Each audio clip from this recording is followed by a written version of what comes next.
whole video out. I don't have it, or I would myself. You know what happened, and you're trying to manipulate the media. Count the number of publications that have talked about it or written about it, networks, etc. It's all over the internet. It's everywhere. And I know that. You know what's crazy? People are always in my business, worried about what I'm doing, what Floyd is doing, what Floyd ain't doing, what I do got, what I don't got. Just know, I'm going to stay in my lane. I ain't going to with nobody. In a jaw-dropping live broadcast moment that quickly spread across the country, Stephen A. Smith publicly called out Floyd Mayweather, raising sharp concerns over allegations that he may have intimidated individuals linked to disputed business operations.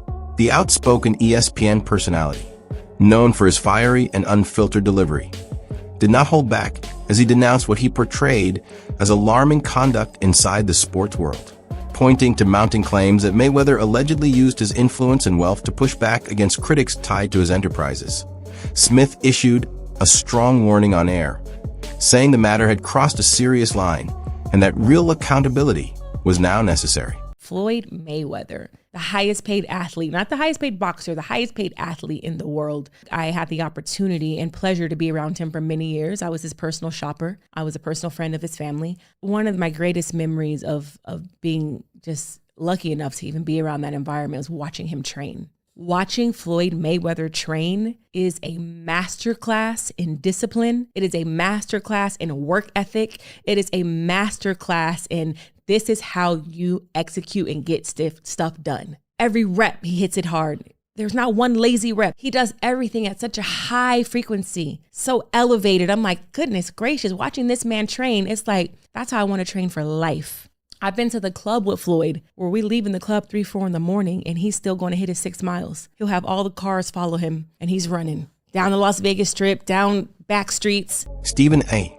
Smith has witnessed firsthand the extravagant lifestyle of Floyd Mayweather, and the sheer scale of his luxury is hard to overlook. A major sign of that fortune is his obsession with elite supercars. Various reports suggest Floyd owns a fleet exceeding 100 vehicles, many carrying staggering price tags. The lineup reportedly features ultra-rare Lamborghinis and custom-built Bugattis, transforming his garage into a rolling museum of wealth and high-performance design. Because Smith has known Floyd for a long time, he's had direct exposure to this world of excess and has personally seen these symbols of riches up close. What's your definition of toy? Well, private jet, Enzo, Bugatti. Let's walk over here. I'll show you a couple of toys. They call this the $1 million garage. I know we're on television, Floyd, but I think it's necessary for me to say, damn. Before diving into the details, it helps to understand the roots of Floyd Mayweather Jr.'s rise. Floyd Mayweather Jr. was born in Grand Rapids, Michigan, and launched his professional career in 1996, quickly gaining momentum and recognition. By the early 2000s, he was already being praised as one of boxing's most skilled and technically refined competitors. With a perfect record, elite defensive awareness, and a highly strategic fighting style, he established himself as a commanding force inside the ring. People hate consistency when it comes to teams that you don't like and not a fan of, and they constantly win all the time. The Patriots went through the same thing. Small example, I'm gonna just take boxing for instance. Right. Floyd. Yes. Everybody loved when Floyd was winning early in his career. Yes. But when he kept winning, Yes. he became the villain. Yes. And then everybody paying in and tuning in to see him lose. Right. That's it. Yes. He became the villain. Outside the ring, Mayweather has faced courtroom issues connected to his commercial ventures. In 2022, his name appeared in a class action complaint alleging involvement in a cryptocurrency price manipulation operation, though the suit was later thrown out. Then in 2024, a separate legal claim surfaced seeking over $3 million in compensation, based on accusations that he ordered a security guard to assault a man at a Los Angeles restaurant during a 2022 incident. How do you explain all that? How did that happen in your life? Well, things happen. I had 3 children with a young lady. We wasn't seeing eye to eye. We wasn't seeing eye to eye. She was a little upset, had a little alcohol in her system. She was a little edgy, and I told her, basically I needed the keys to my truck She was upset. She didn't want me to take the keys to the truck. So things got out of hand and blown out of, you know, they blow things up bigger than what things are really made out to be. So things happen. But nevertheless, you had to do 2 months, right? Yeah, I did 2 months for a misdemeanor, yes. So what is it like to have everything and then not have freedom? That's what I come to find out. Freedom is very important. Freedom is very, very important. And I'm just, you know, I'm happy to be free. I'm happy to be back, you know, in my children's life. Allegations that Floyd Mayweather Jr. soured his relationship with Devin Haney have fueled heated discussion throughout the boxing community. Once seen as a guide and supporter in Haney's career, Mayweather has since been blamed for circulating a selectively edited sparring video that seemed to show a younger Haney struggling during rounds with Gervonta Davis. The clip appeared online just ahead of Haney's high-profile clash with Ryan Garcia, and Haney interpreted its timing as deliberate, believing it was meant to shake his confidence and give his opponent a psychological edge before fight night. Go through maybe like a rough moment, like the people around them kind of start changing and things. And I know, like, you know, like you said, you waking up in the mansion, the Rolls Royce, I'm sure 30, 40 people around. Yeah. Has that part happened where it was like people around you kind of shifted or? Yeah, I mean, I wouldn't say that necessarily. I think I just had to, you know, cut the grass low. His fellow American. Boxing legend Floyd Mayweather watched on as Davis appeared to dominate. So Haney has now issued a response on Twitter. Never did they post a chopped up edited video. 16-year-old and they're in there holding. My bet with AB pops. Andrew and Broner, I presume that means. We bet Andrew and Broner pops and he honoured it and paid. Ryan, we watched you quit and we will not, and we are not the same and never will be. Floyd Mayweather Jr.'s former partner and mother of his children, Josie Harris, once described how worried she became over the changes she believed she saw in him, saying she never imagined he would transform so drastically over a span of 21 years. She indicated that parts of his personal struggles were not visible to the public. In a 2014 interview, Harris acknowledged that the thought of running into him created serious anxiety for her, underscoring the emotional weight of their past. Their son, Karen Mayweather, also recalled the disturbing episode he says he witnessed involving his parents, shedding light on the private difficulties the family faced. So you've known Floyd since he was a little puppy. Not a little puppy, but a teeny bopper. 21 years. 21 years, yeah. Amen. Can you tell us some intricate stories about Floyd Mayweather and two, how he's grown in the 21 years? He's definitely grown in these last 21 years. When I met him, he was, you know, he still had his little thing, you know, going on, living in just a regular condo. You know, I didn't see, you know, him go from here to here, you know. Jeff Mayweather, the uncle and former trainer of Floyd Mayweather Jr., has openly expressed confusion about the recent path Floyd appears to be following. He described the wave of real estate deals and the growing list of business ventures as scattered and hard to make sense of. Jeff admitted that he no longer has a clear read on Floyd's choices, noting that their understanding of each other has faded over time. He also pointed out that Floyd now seems more connected to his present-day inner circle than to his own family, signaling a clear shift in his personal relationships. No idea. I mean, like I said, I mean, I don't necessarily see Floyd very much, so we don't really get a chance to talk very much, and so I don't really know what's going on with him. I know he's doing things that, you know, to better his life, like, you know, buying homes and buying, you know, different things, and so I mean, I don't know exactly what he's doing. So I mean, I haven't seen him in quite some time, and I haven't heard about him talking about doing any more exhibitions. Maybe he will, maybe he won't, I don't know. Adding another layer to the discussion, online forum chatter has speculated that Floyd Mayweather Jr. as rumored debts might be tied to gambling setbacks or private loans allegedly linked to contacts in the United Arab Emirates. Some posts have also questioned his travel between Israel and the UAE, suggesting those overseas dealings may have caused friction with certain supposed lenders. However, these assertions remain unproven and stem mainly from internet speculation rather than verified reports or official records. Turns out that the rumors were true, and Floyd Mayweather has been trapped in Dubai for the last 50 days. Gervonta Davis was the first to claim it. Now multiple insider sources have confirmed that he is in fact trapped in Dubai for a debt that has nothing to do with boxing. After doing a little digging, it seems that someone in his camp, while he was shopping for jewelry in Dubai, stole one of the pieces, got away with it, and then blocked all communication with Mayweather. Since then, Floyd has already paid for the jewelry, but they refuse to let him go until they get their piece back. And allegedly, this guy right here is the thief that started this whole mess. Regarding custom, and I'm giving you my very good Mr. Mohammed bin Dilan. He say hi to you and most welcome in Dubai. And if there's anything from Dubai police, we are happy to serve you. Thank you so much. Okay. Joe Rogan has openly criticized how Floyd Mayweather Jr. handles money matters, particularly regarding keeping tax obligations up to date. He cautioned that neglecting payments or filings can quickly attract attention from the Internal Revenue Service and escalate into serious legal complications. Rogan emphasized that even enormous wealth doesn't shield anyone from federal rules, and delays can lead to steep penalties and deeper audits.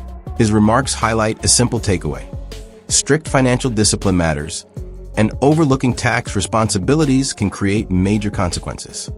He owed that money to the IRS. How much does he owe? It's in the $20+ million range. It's a lot of money, man. But it's not something that he's been, it's not like deception. No. It's just neglect to It's pay. neglect. And it's also like, I think, and there is like a truth to this. He makes so much money that there's probably a point when they're like, hey, it's time to pay your taxes. And you go like, all right, here's a check for $25 million. That's an incredible amount of money. And then they go, that's true, but you owe 50 more. And he's just like, that can't be right. I've given you $25 million. Yeah, he's bought over 100 luxury cars from the same dealer and always pays in cash. He has $15 million worth of cars. Congrats. You can sell them. Floyd Mayweather Jr.'s high-end spending habits have frequently made headlines. Multiple reports claim that during one particularly aggressive buying stretch, he committed roughly $5 million to real estate deals and a newly acquired aircraft in just 1 week. Transactions of that scale have fueled ongoing debate about the stability of his finances and the logic behind such rapid purchases.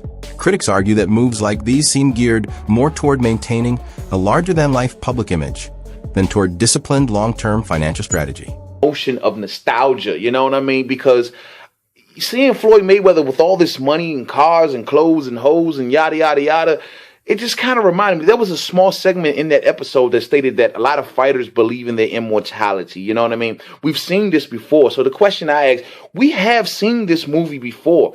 Boxers traditionally going broke. You know, they start off well, so flamboyant with all this money and all these cars, and they have businesses they invest in. They're something special, you know, at least in their minds they are.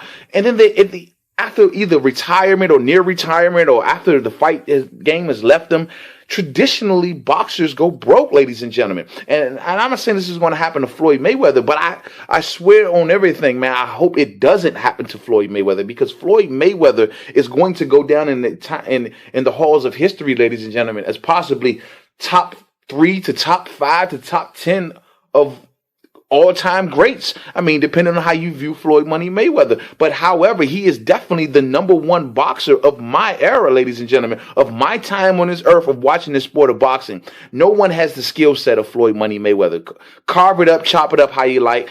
Get on the debate about his opponents, all this other crap. We can have that for another video. But this man is going to go down in history as an all-time great without a doubt. And I understand the argument for those who may even present the argument that he's the #1 greatest of all time. I see valid points in that argument. I don't agree with that, but I see valid points in that argument. This is a great boxer. We are going to miss Floyd Money Mayweather when he leaves the sport, ladies and gentlemen. But the fact remains, Floyd Money Mayweather and all of his accomplishments and all of the great things that he's done inside the ring, however, seems to be playing the same tune or acting in the same movie of a lot of boxers that make a lot of money and just go on a spending spree with it and fucking, end up broke in their later years, ladies and gentlemen. I mean, you think of some of the greatest boxers through the eons of time. You can start with like Joe Louis, for crying out loud. Joe Louis, this is a man who made plenty of money. This was the Brown Bomber. This is a man who had 12 straight years of reign in the heavyweight division, ladies and gentlemen. Floyd Mayweather Jr.'s investment approach mirrors the classic buy low, sell high strategy, focusing on undervalued or distressed properties with the expectation of profiting as their value rises. Early returns may be modest, similar to real estate investment trusts yielding around 5 to 6% annually. But when paired with targeted renovations and favorable market trends, the long-term potential for substantial growth becomes considerable. First investment was real estate, commercial real estate, skyscrapers actually. I looked at certain athletes' career and I said, I don't want to end up like that. So what I did was this. It started off with $5 million. Put up $5 million, I was getting $50,000 a month, every month on the 18th. This strategy underscores Floyd Mayweather Jr.'s aim to convert his boxing earnings into sustainable wealth through real estate, building ventures that offer financial returns while establishing a long-term legacy. He places particular importance on the enduring value of properties, especially in prime urban locations. And this focus shapes many of his investment decisions. In 36 months, of course, with one of my new investments, I would be making $300 million a month. But what investment is that? Just in real estate. I got you. And I'm heavy in real estate. I'm real heavy in real estate. Even though, you know, I got my own liquid. And that means cash for those. I break it down in layman's terms. Even though I got a lot of cash. OPM. Okay. OPM. You don't always have to use your money. That's why it's very important for y'all to make sure y'all keep y'all credit right. In October 2024, Floyd Mayweather Jr. announced a significant real estate deal, agreeing to pay $42 million for over 60 multifamily buildings in Upper Manhattan, encompassing roughly 1,000 rental units. The portfolio had previously been managed by Black Spruce Management, a prominent name in New York's property market. The acquisition was framed both as a means to provide affordable housing and as a strategic move to broaden Mayweather's investment ventures beyond his boxing career. All right. Now, Floyd Mayweather Jr., there's a story circulating that Business Insider did talking about this $400 million property deal that he had been discussing here in New York City. But now, according to Business Insider, it's not what you think it is. They said there's no evidence there's been a sale of these properties. And it's 62 rental apartment buildings in Upper Manhattan. Here is what Floyd Mayweather had said at the time on a video that he posted on his Instagram. I love bringing the people into my lifestyle, showing the people how I live. Now, I know you guys see me on a regular talking about real estate. Well, lately, I purchased 62 apartment buildings in New York City. And what I need you guys to do, slide over and check out the photos. It's not all 62 buildings, it's a few buildings, but guess what? All the buildings belong to me. I don't have no part. Later reports, however, have raised questions about the true scope of Floyd Mayweather Jr.'s control in the Upper Manhattan deal. While he claimed to have purchased the properties outright, public records do not indicate a full transfer of ownership. Experts speculate that he may hold only a minority interest, potentially with options to expand his stake over time. Vita Properties, Mayweather's real estate firm, has yet to release an official statement clarifying the details of the transaction. All right. Well, now we're trying to figure out what happened, right, with Business Insider. So according to another update, he did ink a $402 million deal for a Black Spruce portfolio.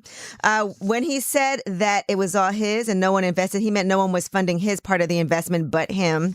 And so I think this is something where maybe he owns a piece of this or shares in it, but it hasn't changed hands because the majority owner is still the same owner that it was before. I'm trying to understand what happened with this, but I know there's a story that's circulating, so just putting it out there. Whew, it's a tough one. I'm trying to understand as a real estate person myself what exactly he is communicating when he's saying that he owns this, because they're trying to make it seem like he doesn't, but what it seems like is that he owns shares of these buildings, and it's a larger, it's part of an investment that he did on his own. That makes sense. I'm gonna let you do the real estate stuff. Floyd Mayweather Jr. recently addressed rumors suggesting that his $42 million real estate purchase had put a strain on his finances. He stated clearly that he personally acquired all 62 buildings in Manhattan, insisting, "I used my own money and no one else is in on this." Yes, Floyd Mayweather has reportedly acquired 62 buildings in Upper Manhattan, spending approximately $402 million.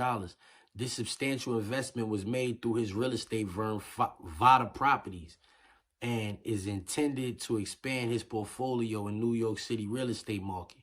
Mayweather has expressed that this purchase holds significant personal meaning, reflecting his humble beginnings and desire to provide affordable housing options. He stated, "Growing up, I used to dream about owning just one home by myself. When you work hard, you can achieve anything. However, it's important to note that while Mayweather has announced this acquisition, some reports suggest that property records do not yet confirm a transfer of ownership.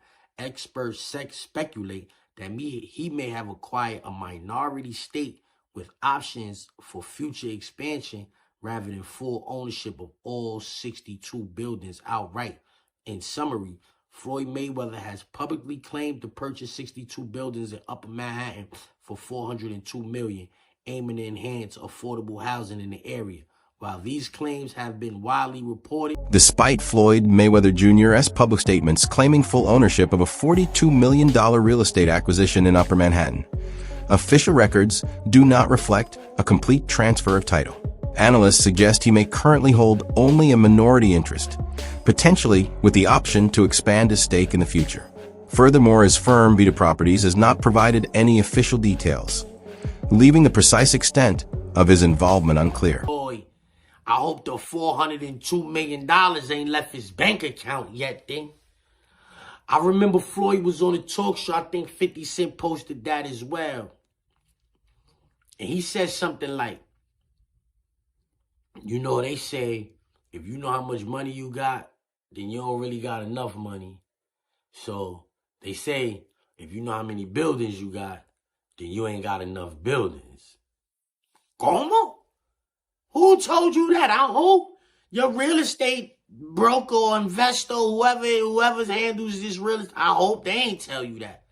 Because it sounds to me like if you could go for that, then yo, you own 50. You own 50 buildings. What do you make of Stephen A. Smith's scorching criticism of Floyd Mayweather Jr.?